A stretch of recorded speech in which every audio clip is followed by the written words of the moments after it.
ರಾಜ್ಯದ 2 ಕ್ಷೇತ್ರಗಳಲ್ಲಿ ಕಾಂಗ್ರೆಸ್ಗೆ ಶುರುವಾಗಿದೆಯಾ ಟೆನ್ಷನ್?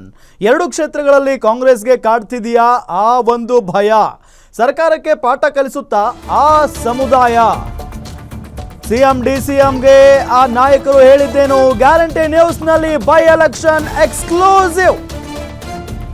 2 ಕ್ಷೇತ್ರಗಳಲ್ಲಿ ಕಾಂಗ್ರೆಸ್ಗೆ ಕಾಡ್ತಿದೆಯಾ ಆ ಒಂದು ಭಯ? ಸರ್ಕಾರಕ್ಕೆ ಪಾಠ ಕಲಿಸುತ್ತಾ ಆ ಸಮುದಾಯ? ಹಾಗಾದ್ರೆ ಸಿಎಂ ಡಿಸಿಎಂಗೆ ಆ ನಾಯಕರು ಏನ್ ಹೇಳಿದ್ರು? ಗ್ಯಾರಂಟಿ ನ್ಯೂಸ್ನಲ್ಲಿ ಬೈ ಎಲೆಕ್ಷನ್ ಎಕ್ಸ್ಕ್ಲೂಸಿವ್. ರಾಜ್ಯದ 2 ಕ್ಷೇತ್ರಗಳಿಗೆ ಚುನಾವಣೆ ನಡೀತಾ ಇದೆ, ಬೈ ಎಲೆಕ್ಷನ್ ನಡೀತಾ ಇದೆ. ದಾವಣಗೆರೆ ದಕ್ಷಿಣ ವಿಧಾನಸಭಾ ಕ್ಷೇತ್ರ ಒಂದು ಕಡೆ ಆದ್ರೆ, ಮತ್ತೊಂದು ಕಡೆ ಬಾಗಲಕೋಟೆ ವಿಧಾನಸಭಾ ಕ್ಷೇತ್ರ. ಶತಾಯ ಗತಾಯ ತಮ್ಮ 2 ಕ್ಷೇತ್ರಗಳನ್ನ ತಮ್ಮಲ್ಲೇ ಉಳಿಸಿಕೊಳ್ಳಬೇಕು ಅನ್ನೋ ಹಠ ಕಾಂಗ್ರೆಸ್ ಸರ್ಕಾರಕ್ಕೆ. ಜೊತೆಗೆ ಈ 2 ಕ್ಷೇತ್ರಗಳನ್ನ ಉಳಿಸಿಕೊಳ್ಳಲೇಬೇಕಾದಂತ ಅನಿವಾರ್ಯತೆ ಕೂಡ ಕಾಂಗ್ರೆಸ್ಗಿದೆ. ಅಕಸ್ಮಾತ್ ಆಗಿ 2ರಲ್ಲಿ 1 ಸೋತರೂ ಕೂಡ ಆಡಳಿತ ವಿರೋಧಿ ಅಲೆ ಇದೆ ರಾಜ್ಯದಲ್ಲಿ ಅನ್ನೋ ನಿಟ್ಟಿನಲ್ಲಿ ಸುದ್ದಿ ಹೋಗುತ್ತೆ ಜನರಿಗೆ. ಕಾಂಗ್ರೆಸ್ಗೆ ಶಾಕ್ ಕೊಡುತ್ತಾ ಮುಸ್ಲಿಂ ಸಮುದಾಯ? ದಾವಣಗೆರೆಯಲ್ಲಿ ಮುಸ್ಲಿಂ ಸಮುದಾಯಕ್ಕೆ ಟಿಕೆಟ್ ಮಿಸ್ ಆಗಿದೆ. ಈಗ ಅಲ್ಲಿ ಮಿಸ್ ಆಗಿದ್ದಕ್ಕೆ ಬಾಗಲಕೋಟೆಯಲ್ಲೂ ಎಫೆಕ್ಟ್ ಆಗುತ್ತಾ? ಎಫೆಕ್ಟ್ ಆಗಿದೆಯಾ? ಮುಸ್ಲಿಂ ಮುಖಂಡರಿಂದ ಸಾಮಾಜಿಕ ಜಾಲತಾಣದಲ್ಲಿ ಜಾಗೃತಿ ಮೂಡಿಸುವಂತ ಕೆಲಸ ಆಗ್ತಾ ಇದೆ. ಸಮುದಾಯ ಎಚ್ಚರಗೊಳ್ಳದಿದ್ರೆ ಮುಂದೆ ಕಷ್ಟ ಆಗುತ್ತೆ. 70,000 ಮತದಾರರು ಇರೋ ಕ್ಷೇತ್ರದಲ್ಲಿ ಟಿಕೆಟ್ ಕೊಡಲ್ಲ ಅಂದ್ರೆ ಹೇಗೆ? ಹೀಗಾಗಿ ಬೈ ಎಲೆಕ್ಷನ್ ನಲ್ಲಿ ಕಾಂಗ್ರೆಸ್ಗೆ ಪಾಠ ಕಲಿಸಬೇಕು. ದಾವಣಗೆರೆ ಅಷ್ಟೇ ಅಲ್ಲ, ಬಾಗಲಕೋಟೆಯಲ್ಲೂ ಪಾಠ ಕಲಿಸಬೇಕು. 2 ಕ್ಷೇತ್ರದಲ್ಲೂ ಬಾಯ್ಕಾಟ್ ಮಾಡುವಂತೆ ಜಾಗೃತಿಯನ್ನ ಅಥವಾ ಜಾಗೃತಿ ಅಭಿಯಾನವನ್ನ ಶುರು ಮಾಡಿಕೊಂಡಿದ್ದಾರೆ ಮುಸ್ಲಿಂ ಸಮುದಾಯದವರು ಅನ್ನೋದು ಗೊತ್ತಾಗ್ತಾ ಇದೆ. ಮತದಾರರು ಬಾಯ್ಕಾಟ್ ದಾರಿ ತುಳಿದ್ರೆ ಕಾಂಗ್ರೆಸ್ಗೆ ಕಷ್ಟ ಗ್ಯಾರಂಟಿ. ಹೀಗಾಗಿ ಸಿಎಂ ಡಿಸಿಎಂ ಈ ಸಮಸ್ಯೆ ಬಗೆಹರಿಸುವಂತೆ ಸೂಚನೆ ಕೊಟ್ಟಿದ್ದಾರಂತೆ ಸಂಬಂಧಪಟ್ಟಂತವರಿಗೆ. ಎಕ್ಸಾಕ್ಟ್ಲಿ ಹೌದು. ಈಗ ಹೆಂಗಾಗ್ಬಿಟ್ಟಿದೆ ಅಂತ ಅಂದ್ರೆ, ದಾವಣಗೆರೆ ಬೈ ಎಲೆಕ್ಷನ್ ಅಂತ ಬಂದಾಗ ಮುಸ್ಲಿಂ ಸಮುದಾಯ ನಮಗೆ ಟಿಕೆಟ್ ಬೇಕೇ ಬೇಕು ಅನ್ನೋ ನಿಟ್ಟಿನಲ್ಲಿ ಪಟ್ಟು ಹಿಡಿದು ಕೂತಿತ್ತು. ಸೊ ಟಿಕೆಟ್ ಸಿಗದೇ ಇದ್ದಾಗ ಸಾದಿಕ್ ಪೈಲ್ವಾನ್ ಅವರು ಬಂಡಾಯ ಅಭ್ಯರ್ಥಿಯಾಗಿ ಸ್ಪರ್ಧೆ ಮಾಡಿದ್ರು. ಬಟ್ ಅದಾದ ನಂತರ ಅವರನ್ನು ಕರೆಸಿ ಮಾತುಕತೆ ಎಲ್ಲವೂ ಕೂಡ ಆಗಿ ಸಂಧಾನ ಆಗಿ ಈಗ ಅವರು ನಾಮಪತ್ರ ವಾಪಸ್ ಪಡೆಯೋಕ್ಕಾಗಲ್ಲ. ಬಟ್ ಪ್ರಚಾರ ಅದು ಇದು ಏನು ಮಾಡೋಕ್ಕೆ ಹೋಗಲ್ಲ, ಅವರು ಸೈಲೆಂಟ್ ಆಗಿರ್ತಾರೆ. ಮತ್ತು ಕಾಂಗ್ರೆಸ್ ಅಭ್ಯರ್ಥಿ ಸಮರ್ಥ್ ಶಾಮನೂರ್ ಅವ್ರ ಪರವಾಗಿ ಪ್ರಚಾರವನ್ನು ಮಾಡ್ತಾರೆ. ಬಟ್ ಏನು ಪ್ರಶ್ನೆ ಎದ್ದಿರೋದೀಗ, 70,000 ಮತದಾರರು ಮುಸ್ಲಿಂ ಮತದಾರರು ಇರುವಂಥ ಕ್ಷೇತ್ರದಲ್ಲೇ ಮುಸ್ಲಿಂ ಅಭ್ಯರ್ಥಿ ಅಥವಾ ಮುಸ್ಲಿಂ ನಾಯಕರಿಗೆ ಟಿಕೆಟ್ ಕೊಡಲಿಲ್ಲ ಅಂತ ಅಂದರೆ ಹೆಂಗೆ ಅನ್ನೋದು ಮುಸ್ಲಿಂ ಸಮುದಾಯದ ಪ್ರಶ್ನೆ. ಎಷ್ಟು ವರ್ಷಗಳ ಕಾಲ ಶಾಮನೂರು ಶಿವಶಂಕರಪ್ಪನವರ ಬೆಂಬಲಕ್ಕೆ ನಿಂತಿದ್ವಿ. ಈಗ ಅವರಿಲ್ಲ. ಅವರೇ ಹೇಳಿದ್ರು ನಾನಿಲ್ಲದ ಕಾಲಕ್ಕೆ ಮುಸ್ಲಿಂ ಸಮುದಾಯಕ್ಕೆ ಟಿಕೆಟ್ ಕೊಡಬೇಕು ಈ ಕ್ಷೇತ್ರದಿಂದ ಅಂತ ಹೇಳಿ. ಬಟ್ ಕಾಂಗ್ರೆಸ್ ಸರ್ಕಾರ ಅಥವಾ ಕಾಂಗ್ರೆಸ್ ಪಕ್ಷ ನಮಗೆ ಮನೆ ಹಾಕಲಿಲ್ಲ ಅನ್ನೋ ಆರೋಪ ಅಥವಾ ಆಕ್ರೋಶ ಇದ್ದೇ ಇದೆ, ಅಸಮಾಧಾನ ಇದ್ದೇ ಇದೆ. ಹೌದು, ಸಾದಿಕ್ ಪೈಲ್ವಾನ್ ಅವರು ಈಗ ಒಪ್ಕೊಂಡಿರಬಹುದು, ಬಟ್ ಇಡೀ ಮುಸ್ಲಿಂ ಸಮುದಾಯ ಒಪ್ಕೊಂಡಿದೆಯಾ? 70,000 ಮತದಾರರು ಒಪ್ಕೊಳ್ಳೋಕೆ ಸಾಧ್ಯನಾ ಇದನ್ನ? ಇದೆಲ್ಲದರ ಜೊತೆಗೆ ಇಲ್ಲಿ ಟಿಕೆಟ್ ಮಿಸ್ ಆಗಿದ್ದಕ್ಕೆ ಬಾಗಲಕೋಟೆಯಲ್ಲೂ ಕೂಡ ಎಫೆಕ್ಟ್ ಆಗಿದೆಯಾ ಅನ್ನೋ ಪ್ರಶ್ನೆ ಸಹಜವಾಗಿ ಮೂಡ್ತಾ ಇದೆ. ನೋಡಿ, ಮುಸ್ಲಿಂ ಮುಖಂಡರು ಈಗ ಸಾಮಾಜಿಕ ಜಾಲತಾಣದಲ್ಲಿ ಜಾಗೃತಿ ಅಭಿಯಾನವನ್ನು ಶುರು ಮಾಡಿಕೊಂಡಿದ್ದಾರೆ.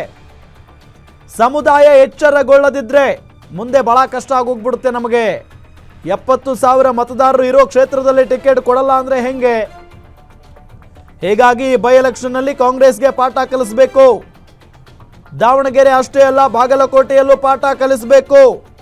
2 ಕ್ಷೇತ್ರದಲ್ಲೂ ಬಾಯ್ಕಾಟ್ ಮಾಡುವಂತೆ ಜಾಗೃತಿಯನ್ನ ಅಥವಾ ತಮ್ಮ ಜನರಿಗೆ ಕರೆಯನ್ನ ಕೊಟ್ಟಿದ್ದಾರೆ.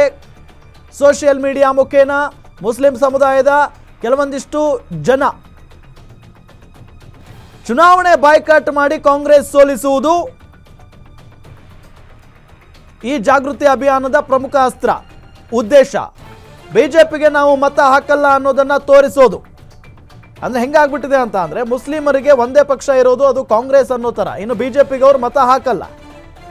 ಸೊ ಮುಸ್ಲಿಂ ಸಮುದಾಯಕ್ಕೆ ಇಲ್ಲಿ ಮಾನ್ಯತೆ ಕೊಡಲಿಲ್ಲ ಅಥವಾ ಟಿಕೆಟ್ ಕೊಡಲಿಲ್ಲ ಅಂತ ಅಂದಾಗ ಸಹಜವಾಗಿ ಆಕ್ರೋಶ ಅಂತೂ ವ್ಯಕ್ತವಾಗ್ತಾನೇ ಇದೆ.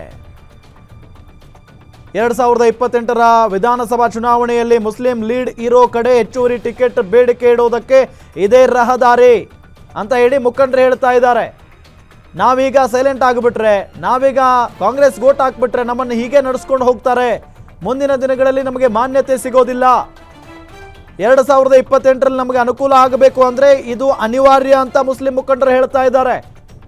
ಕೆಲ ವೋಟ್ ಮುಸ್ಲಿಂ ಅಭ್ಯರ್ಥಿಗೆ, ಇನ್ನೂ ಕೆಲ ವೋಟ್ ಬಿಜೆಪಿಗೆ. ಭಾರಿ ಪ್ರಮಾಣದ ಮತದಾರರು ಬಾಯ್ಕಾಟ್ ದಾರಿ ತುಳಿದ್ರೆ ಕಾಂಗ್ರೆಸ್ಗೆ ಎರಡೂ ಕ್ಷೇತ್ರ ಬಹಳ ಕಷ್ಟ ಆಗಿ ಹೋಗ್ಬಿಡುತ್ತೆ. ಹೀಗಾಗಿ ಸಿಎಂ ಡಿಸಿಎಂ ಈ ಸಮಸ್ಯೆ ಬಗೆಹರಿಸುವಂತೆ ಹಾಗೂ ಬಾಯ್ಕಾಟ್ ಚುನಾವಣೆ ಪ್ರಚಾರಕ್ಕೆ ಮರುಳಾಗದೆ ಎಚ್ಚರಿಕೆಯಿಂದ ಮತ ಚಲಾಯಿಸಿ ಅಂತ ಪ್ರಚಾರ ಮಾಡೋದಕ್ಕೆ ಪ್ಲಾನ್ ಮಾಡಿದ್ದಾರೆ ಸಿಎಂ ಹಾಗೂ ಡಿಸಿಎಂ ಅನ್ನೋದು ಗೊತ್ತಾಗ್ತಾ ಇದೆ. ಅಕಸ್ಮಾತ್ ಆಗಿ ಮುಸ್ಲಿಂ ಮತದಾರರು ಕಾಂಗ್ರೆಸ್ಗೆ ಮತ ಹಾಕದೆ ಹೋದ್ರೆ ಬಹಳ ಕಷ್ಟ ಆಗಿ ಹೋಗ್ಬಿಡುತ್ತೆ. ಇದೇ ವಿಚಾರಕ್ಕೆ ಸಂಬಂಧಪಟ್ಟಂತೆ ಡೀಟೇಲ್ಸ್ ಕೊಡ್ತಾರೆ ನಮ್ಮ political bureau head Maruti Pavagada. News desk ಇಂದ ನೇರ ಸಂಪರ್ಕದಲ್ಲಿ ಜಾಯ್ನ್ ಆಗಿದ್ದಾರೆ. ಮಾರುತಿ ಪಾವಗಡ, ಎಲ್ಲೊಂದ್ ಕಡೆ ದಾವಣಗೆರೆ ದಕ್ಷಿಣ ವಿಧಾನಸಭಾ ಕ್ಷೇತ್ರದಲ್ಲಿ ಕಾಂಗ್ರೆಸ್ ಮುಸ್ಲಿಂ ಅಭ್ಯರ್ಥಿಗೆ ಮಣೆ ಹಾಕುತ್ತೆ ಅಂತ ಹೇಳಲಾಗ್ತಾ ಇತ್ತು, ಬಟ್ ಆಗಲಿಲ್ಲ. ಬಟ್ ಈಗೆಲ್ಲವೂ ತಣ್ಣಗಾಗಿದೆ ಅನ್ನೋಷ್ಟರಲ್ಲಿ ಈಗ ಈ ಪೋಸ್ಟ್ಗಳು ಓಡಾಡ್ತಾ ಇದ್ದಾವೆ. ಏನಾಗಬಹುದು ಅಂತ ರಾಮ್, ಮೊದಲಿಂದಲೂ ಕೂಡ ದಾವಣಗೆರೆ ದಕ್ಷಿಣ ವಿಧಾನಸಭಾ ಕ್ಷೇತ್ರದಲ್ಲಿ ಮುಸ್ಲಿಂ ಸಮುದಾಯ ಈ ಬಾರಿ ಟಿಕೆಟ್ ನಮಗೆ ಕೊಡಬೇಕು ಅನ್ನುವಂಥ ಒಂದು ಬೇಡಿಕೆಯನ್ನು ಇಟ್ಟಿದ್ದು ನಿಜ. ಮುಖ್ಯಮಂತ್ರಿ ಸಿದ್ದರಾಮಯ್ಯ ಅವರ ಮುಂದೆ ಇಟ್ಟರು, ಅದೇ ರೀತಿ KPCC ಅಧ್ಯಕ್ಷರು DCM ಆಗಿರುವಂತಹ DK ಶಿವಕುಮಾರ್ ಅವರ ಮುಂದೆನೂ ಕೂಡ ಇಟ್ಟರು, AICCಯಿಂದ ಬಂದಂತಹ ನಾಯಕರುಗಳ ಮುಂದೆನೂ ಕೂಡ ತಮ್ಮ ಬೇಡಿಕೆಯನ್ನು ಇಟ್ಟಿದ್ದರು.